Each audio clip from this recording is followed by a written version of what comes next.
challenge of giving a speech is to figure out how to make it all kind of come together and still be interesting and engaging.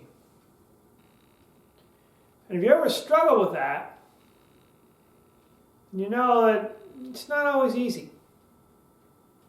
It seems easy, and everything goes along okay, and you start thinking, this isn't quite hanging together the way I thought it would. It's not quite gelling, and I don't know why.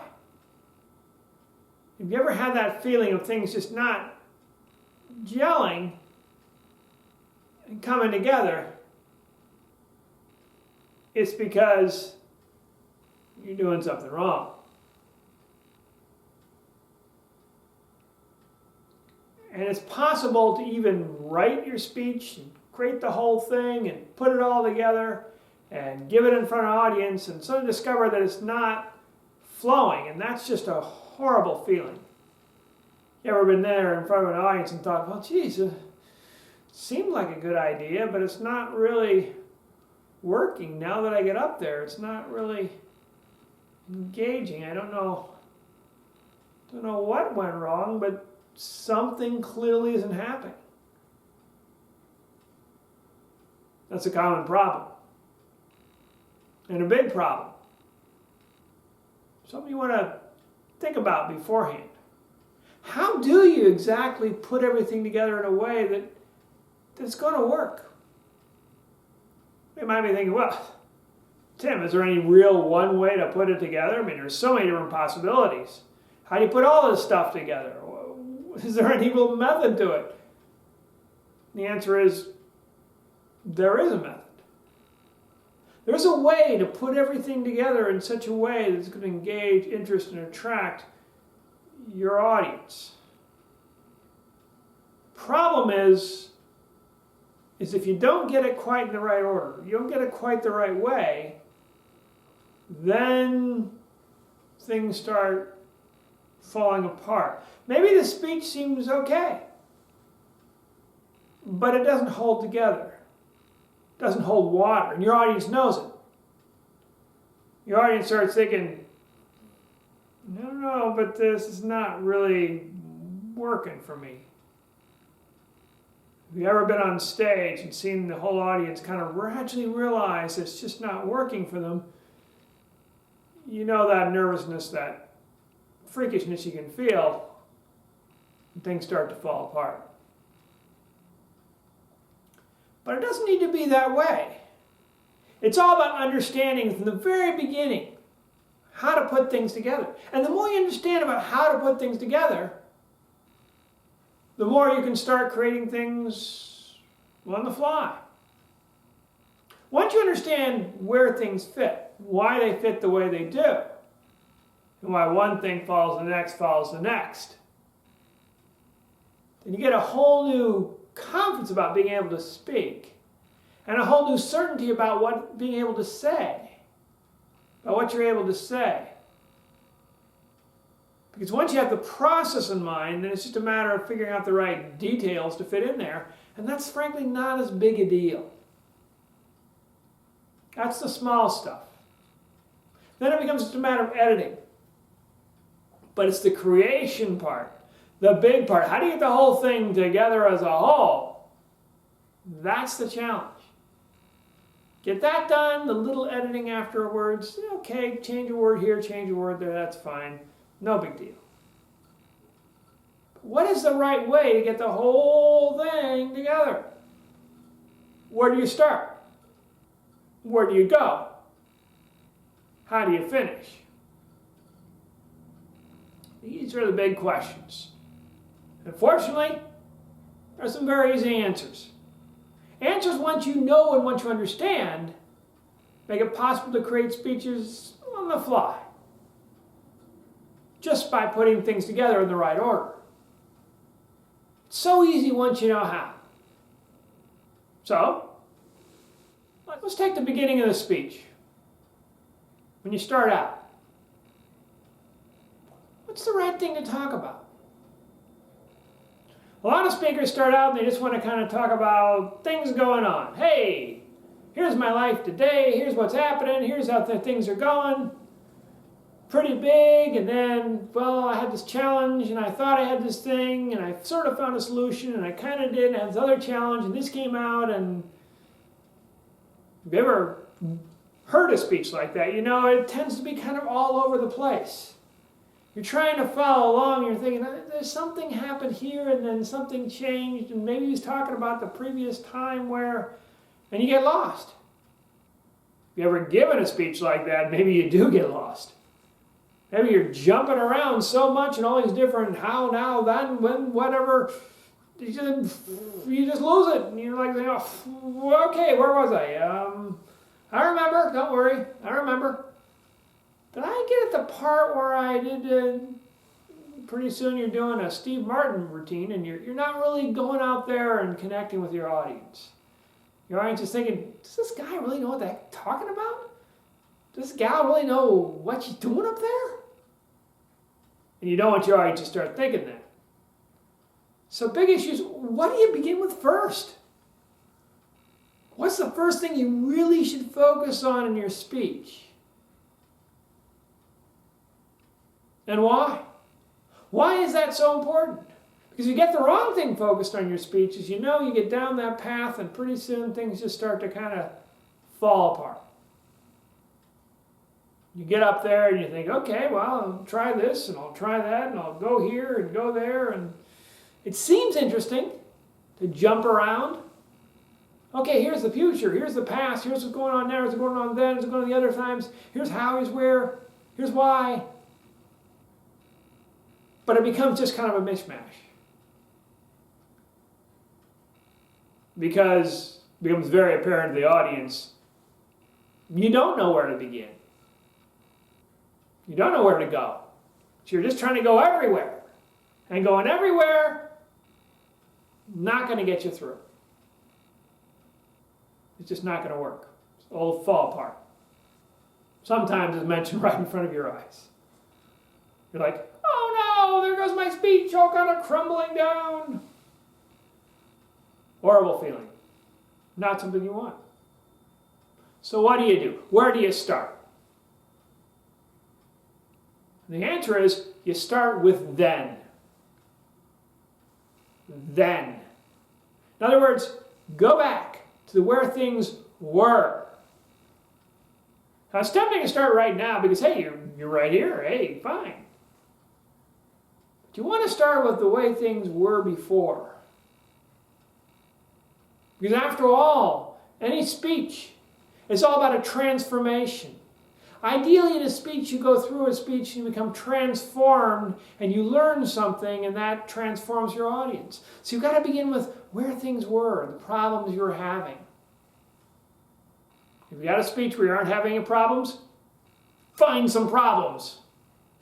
Because the speech where you started saying, well, everything is great with me. I mean, I don't know what's going on in your life, but my life is wonderful up here. Boy, pity you aren't me. I have always had a good life. It's been perfect all the way through. Born with a silver spoon in my mouth. What can I say? I'm just a fantabulous person.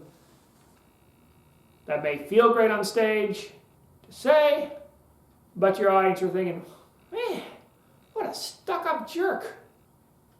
You don't want that to happen. So start out with then and the problems you're having. Make sure there's some sort of problem, some sort of situation going on. It's all about what happened then. All of what happened in the past. And you can kind of connect with the audience, make it relevant to your audience's situation. But make sure you start with where things were before something happened. Way before. And the problems you had, the difficulties you have, and the way you just kind of kept on kind of failing and trying and failing and trying and trying and failing and back and forth until it just didn't work out at all. Once you get that done, then you're ready for the second part. Okay, you now talked about then. You talked about the way things were, how things happened. You're creating your speech or even giving your speech. You talk about the problems you had, the situations, your difficult upbringing, your difficult early life, the strange way you were thinking, the challenges you had, the frustrations you had, whatever it was that just didn't go right in your life. Places where everything just kind of fell apart. The then. And make that then powerful, full of conflicts, full of difficulties. That's the magic of then. And that's the first thing you want to hit with your audience with. Oh, I had so many problems then. Okay, great. You set up the then. So what do you do now? Where do you go? Well, there's all sorts of different places you can go now. But there's really only one to get you where you want to be. See, once the speakers start laying out then and how things go, they start kind of then jumping around. Sometimes they want to jump to the solutions, sometimes they want to jump to the past, they want to jump to furthermore. It's just where do you go? And then it's like, okay, there were all these problems and sort of solved, didn't solve, and maybe could have solved, and sort of. And they just kind of get stuck in the then and the problems and all the problems. The thing about it is it's easy to have happen. If you start talking about all the problems and all the difficulties you had in your life, if you're still having those difficulties, you're giving a speech where you still have all these problems and all things are bad, and they're still bad, and everything's kind of bad, and it's just kind of not working out, and kind of hoping for things to get better. Well, that's not going to work. See, what that means is you're using your speech as a kind of a psychological tool to just kind of confess in front of everybody. Hey, here's my messed up life. Let me talk about it for 15 hours. Or for 20 minutes or half an hour. But it may feel like 15 hours to your audience to say, okay, we get it. You're really, really messed up. Sucks to be you. That's when you get what I call a sucks to be you speech. But the whole audience thinks, yeah, really sucks to be you. I agree. Horrible, awful, too bad that you're you. And that's not good. Sometimes you give a speech with a lot of conflicts, a lot of problems, and the audience says, oh man, this is so difficult. And they bring up the present moment, and I'm still having those problems today. The audience feels a little bit cheated, because like they're having problems too, and if you're just going to talk back and forth about problems, you might as well bring the audience on stage and they can talk about their problems. There's nothing else going on but just problems. So that's where the second part of the speech comes in. Yeah, then. But the biggest question in their mind is, how? How? How do you solve all of those problems? Don't just get up on stage and say, I got all these problems and everything's so horrible and awful and disgusting. Unless you've got a way to say, and here's how I solve them. If you can't solve your problems that you're going to mention, don't mention them. Only bring up problems here in your speech that talking about things that you've actually solved or know how to solve. Well, ideally things that you have solved. How? How did you solve those problems? So anybody can talk about problems. Buddhists say life is suffering. So if you get up on stage and talk about your suffering, sure, you can go on and do that forever. Doesn't help your audience. They suffer too. The difference, ideally, between you and your audience is you found a way to solve that problem that your audience hasn't or isn't aware of. That's the whole point. So how? How did you solve it? Once you get to the then, it's how. How did you solve that? Making it really clear to your audience, this is how you solve it. Had this problem, then here's how I solved it. And that's a big deal. Once you explain how you solved it, your audience thinks, okay, yeah, great. Solve the problem. But there's still something else your audience wants to hear. All right? You covered the background. You covered all the problems, all the difficulties, all the horrible things that went on in your early life, in your situation.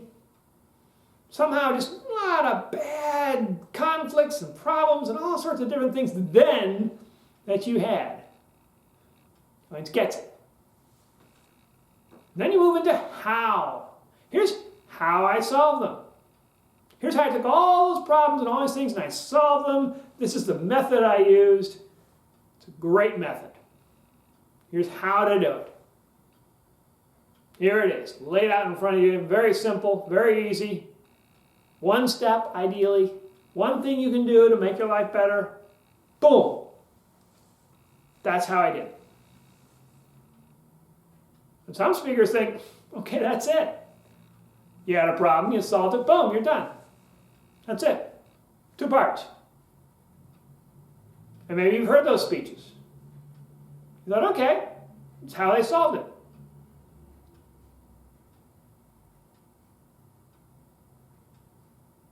But you felt that something's missing. Maybe you've given that speech. You thought, okay, yeah. That's the problem. Here's how I solved it. And maybe up until now you thought, that's all I really need. That's it. And you've been giving these speeches, then how, then how, then how, then how. But there's still something missing. Okay. Yeah, you say you solved it, but did you really? Did you really solve it? And that's the question that's going to come up in your audience's mind. They say, yeah, you had all these problems, or it's one problem, and you did one thing, and this is how you said you solved it, but did you really solve it? Now, I hear you say you solved it, but how do I know? How did anyone claim, oh, I solved that problem? Yeah, sure, a problem solved. Done. Gone. Forget about it. But how do I know? Which tells you there's something missing from your speech. Then and now, fine. Then and how, fine. But something missing.